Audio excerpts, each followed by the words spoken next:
I think the discussion over vaccines is so oversimplified and dumbed down that we never really get to real truths. And it's why people up here are so separated from real people at home.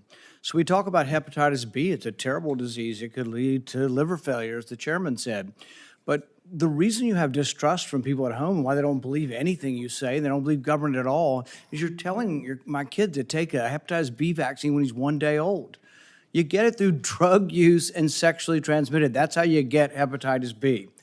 But you're telling me my kid has to take it at 1 day old. You're not. That's not science.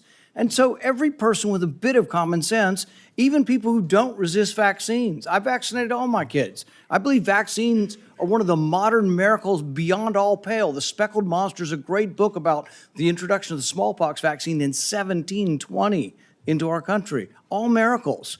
But I'm not a one-size-fits-all. It's not all or nothing. I chose to wait on my hepatitis B vaccine, and we did it when they went to school. Does that make me an awful person? Does that make me an anti-vaxxer because I questioned the government dictate of whether I do it? And I'm not speaking for anybody else. I'm only speaking for myself. But for goodness sakes, let's have an honest debate about these things. The COVID vaccine.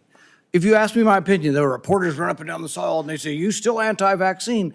No, I'm pro-vaccine. But on the COVID vaccine, and on the COVID illness, there was a 1,000-fold or more difference between the elderly and children. If you don't acknowledge that, you're committing malpractice. You're showing your ignorance. If you say a 6-month-old must be mandated to get it, the science is not there. So all this blather about the science says this and the science says that, no, it doesn't.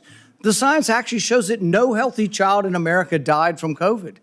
Look it up. No healthy child died from COVID. And so the thing is that it's 1,000-fold greater. So if you ask me my advice as a physician, if you were 65 or older or overweight and some other conditions, I would have said, hell yes, I'd take the COVID vaccine. The risks of the disease were real and much greater than the vaccine. But if you ask me, should my healthy 6-month-old get it?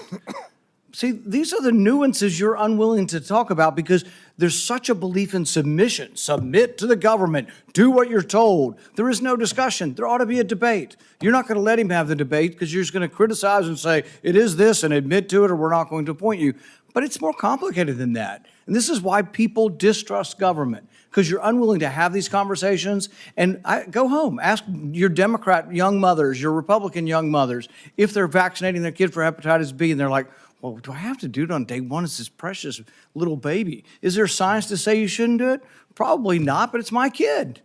It's like there isn't clear-cut science saying not to. But on autism, there's no good science of anything to show what causes autism. We don't know. It's a profound disease. I know many moms here and dads who have kids with autism. I know them personally. I've met their kids.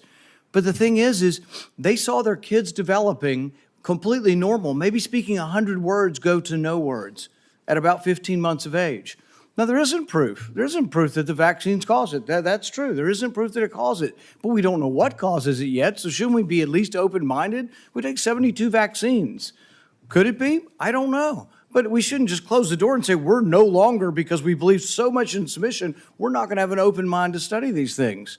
And so it's sort of this crazy notion. Schizophrenia, I would put in the same notion. You have a kid who's completely normal to 18 or 19, and their brain goes haywire. How does that happen? It's the most bizarre disease. Shouldn't we be open? Could it be our food?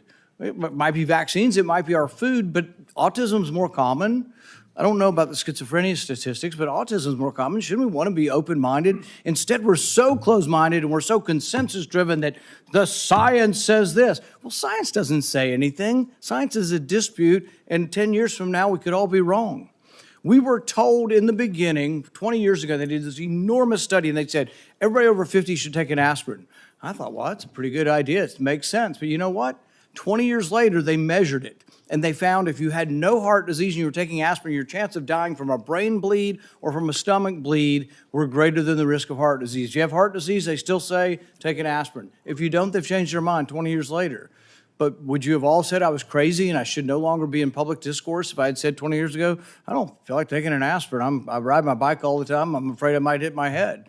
But that's what a country's about. It's what dissent is about. So just ask you to look at the larger picture and give the guy a break who says, I just want to follow the science where it leads without presupposition.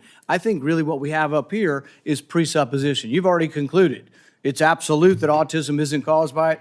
We don't know what causes autism, so we should be more humble in what we say. Sorry I didn't get to a question.